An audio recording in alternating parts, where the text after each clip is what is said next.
नारायण ने 6 सूत्र बताए थे भगवान शंकर को प्राप्त करने से एक सूत्र भी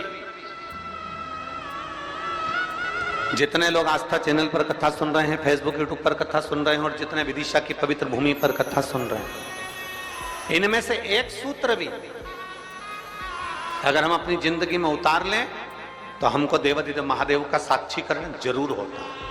6 सूत्र देवऋषि नारद को बताए।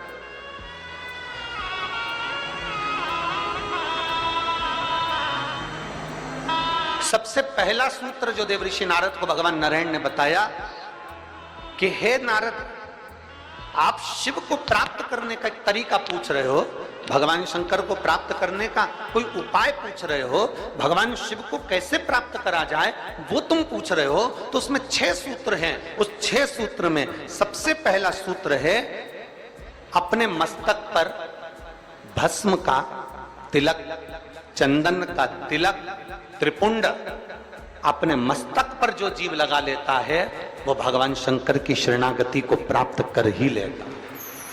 6 सूत्र में से पहला सूत्र है अपने मस्तक पर त्रिपुंड लगा लेना, अपने मस्तक पर त्रिपुंड का भाव प्रकट करना।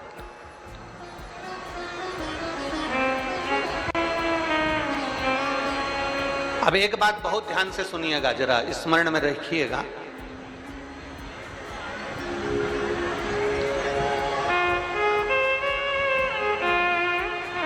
कई माताएं कहती हैं कि गुरुदेव, हम अगर चंदन का तिलक लगाकर जाएंगे या हम त्रिपुंड लगाकर जाएंगे तो लोग हंसते हैं।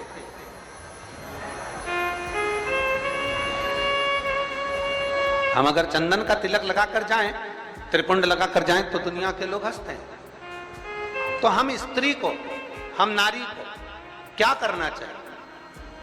शिव महापुराण की कथा कहती है कि मात्र शिवलिंग का स्पर्श कर कर, मात्र अशोक सुंदरी वाली स्थान का स्पर्श कर कर, मात्र पीठिका का स्पर्श कर कर, मात्र नंदी का स्पर्श कर कर, मात्र शंकर भगवान के दरवाजे की चौखट का स्पर्श कर कर भी नारी 3 उंगली अपने मस्तक पर लगा लेती है तो वो त्रिपुंड का ही भाव प्रकट कर देती है। मात्र उतना भी कर लिया तो शिव तत्व की प्राप्ति।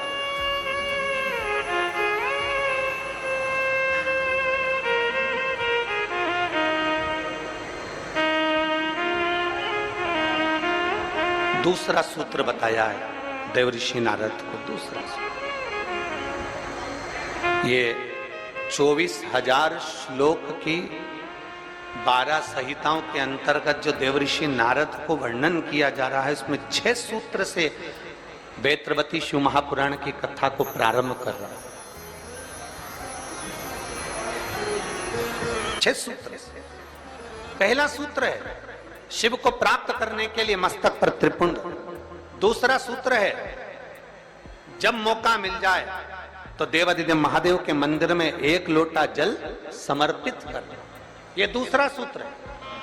अगर संसार का व्यक्ति अपने मस्तक पर त्रिपुंड नहीं लगा सकता, संसार का व्यक्ति अपने मस्तक पर चंदन तिलक नहीं कर सकता, तो शिव महापुराण की कथा कहती है देवऋषि नारद, ये दूसरा सूत्र है कि भगवान शिव के मंदिर में जाकर, शंकर के शिवालय में जाकर 1 लोटा जल अपने घर से भरकर, अपने घर से ले जाकर शंकर भगवान के शिवलिंग को समर्पित करना शंकर को प्राप्त करने के बराबर है। ये दूसरा सूत्र वर्णन किया गया। दूसरा सूत्र। कितने लोग हैं आप लोग जो शिव के मंदिर जाते हैं? जरा हाथ उठाओ। सभी जाते हो? धर लो वापिस धर लो। बोल बम का नारा है। आवाज नहीं आई। कल्याण तुम्हारा है। अच्छे से तो बोलो जम के। बोल बम का नारा है, सारी समस्या का हल। कोई लेट बनता है, कोई जल्दी बनता है, शिव को जल चढ़ाने वाला एक दिन से जरूर बनता है। 1 लोटा जल अपने हृदय से, अपने भाव से, अपने मन से देवादिदेव महादेव के करीब में लेकर जाओ, शिव जी के पास में लेकर, ओगड़दानी के नजदीक में लेकर जाओ। 1 लोटा जल भगवान शंकर के करीब में लेकर जाने का प्रयास। मंदिर का पानी लेते हो कि घर से लेकर जाते हो? अरे जम के तो बोलो जरा, घर से। देखो विदिशा हम एक बार पहले आए हुए हैं, लगभग 23 साल पहले इस विदिशा की पवित्र भूमि पर काला पीपल की बेटी मन्नू जी यहाँ पर भी आई हुई हैं नंदवाना में, तो अग्रवाल परिवार में। हम उनके यहाँ 23 वर्ष पहले आए थे। ये शिव तत्व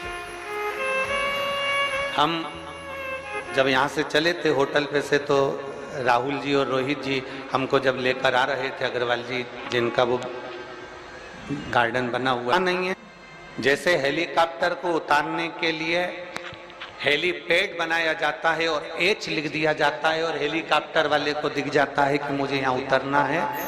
विदिशा वालों ने ये कथा कराकर 7 दिन तक शंकर भगवान को यहाँ उतारने का प्रयास किया।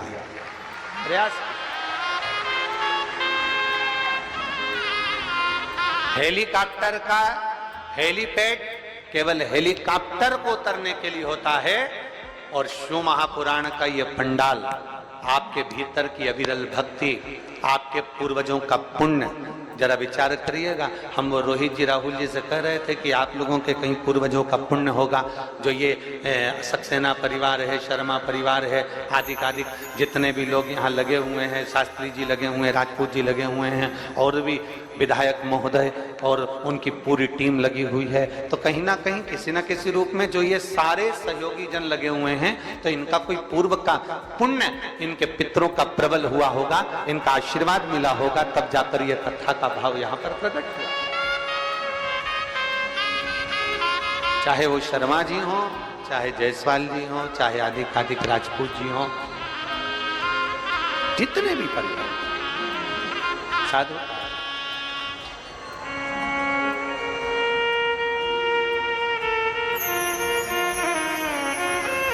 और ये उसकी कृपा है तो ये कथा है। कृपा नहीं होती तो कथा नहीं होती, दया उसकी।